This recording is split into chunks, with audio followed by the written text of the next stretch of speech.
भाई ईशा मालविया, जी हाँ, घर के अंदर काफी एक्टिव थी। घर के अंदर जब से आई तब से कुछ ना कुछ उनका चल ही रहा था। कभी किसी के साथ पंगा हो जाता था, कभी किसी की प्रॉब्लम में वो घुस जाती थी। तो ऐसे करके कंटिन्यू ईशा मालविया तो चल ही रही थी। बिग बॉस को बहुत पसंद भी आ रहा था, लेकिन अब हो चुका है ईशा मालविया का गेम खत्म, क्योंकि अब सिर्फ 2 ही हफ्ते बचे हैं ना। तो 2 हफ्तों में अब जिस गेम की जरूरत है उसमें ईशा मालविया का काम नहीं है। तो बिग बॉस के घर में बैशिंग भी बड़ी जोरदार होती है जब काम निकल जाता है। तो और ऐसा ही काम निकला है ईशा मालविया से बिग बॉस का। तो बिग बॉस ने अब ठानी है कि अब हम ईशा को बताएंगे कि ईशा आप कहाँ गलत थी।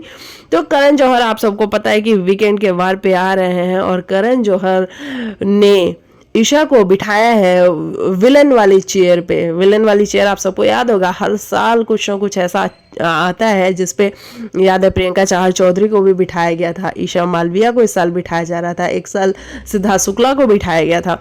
तो इस तरीके से विलन वाली चेयर पे रूबीना दिलैक को बैठाया गया था। अब ईशा मालविया को बैठाया जा रहा है और उनसे कहा जा रहा है कि ईशा मालविया, आप कहती हैं मुनव्वर फारूकी के रिश्ते पे, आयशा के रिश्ते पे, मतलब इन दोनों के रिश्ते में आपका क्या काम? आप क्यों इतनी इन्वॉल्व हो रही हैं? आपको क्या लेना क्या देना? आपने खुद के रिश्ते देखे हैं? आप खुद के रिश्ते को संभालिए, उसको देखिए। आप मुनव्वर को कह रही हैं ये डबल डेट करता है, ट्रिपल डेट करता है, यूज एंड थ्रो करता है। तो ये सारी चीजें आपके काम की नहीं है ईशा। वहां पे ईशा थोड़ी सी इनोसेंस दिखाने की कोशिश करती हैं कि इनोसेंट वाली एक्टिंग कर लें, जिसपे करण जौहर भाई डायरेक्टर है ना, तो करण जौहर समझ जाते हैं, कहते हैं कि मतलब मैं ये सरकाइज़म में बोल रही हूँ कि वो ये कहते हैं कि मैं डायरेक्टर हूँ, मुझे पता चलता है कि कौन इनोसेंट है और कौन इनोसेंट होने की एक्टिंग कर रहा है। तो ईशा, इनोसेंट होने की एक्टिंग मत करो, बंद करो ये एक्टिंग। और इस तरीके से मतलब अच्छी वाली जो क्लास होती है वो लगाई गई है कि भैया आप कौन होती हैं उंगली उठाने वाली किसी के रिश्ते पे, जिसके खुद के रिश्ते इतने कॉम्प्लिकेटेड है, जिसके खुद के रिश्ते का आता पता नहीं है, वो दूसरे के रिश्तों पे उंगली उठाएगा अब।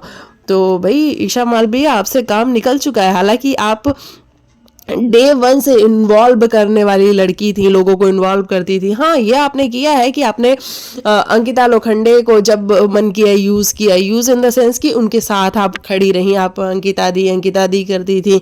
फिर आप विकी भाई के साथ, आपने विकी भाई के साथ एक अच्छा वाला रिलेशन बना के रखा, लेकिन जब आपको लगा कि विकी भाई से भी काम नहीं हो रहा है, तो काम नहीं, या फिर आपको गेम खेलनी थी, तो आप विकी भाई से और अंकिता दोनों से दूर हो गई। फिर आप ऐश्वर्या और नील भाई के पास चली गई।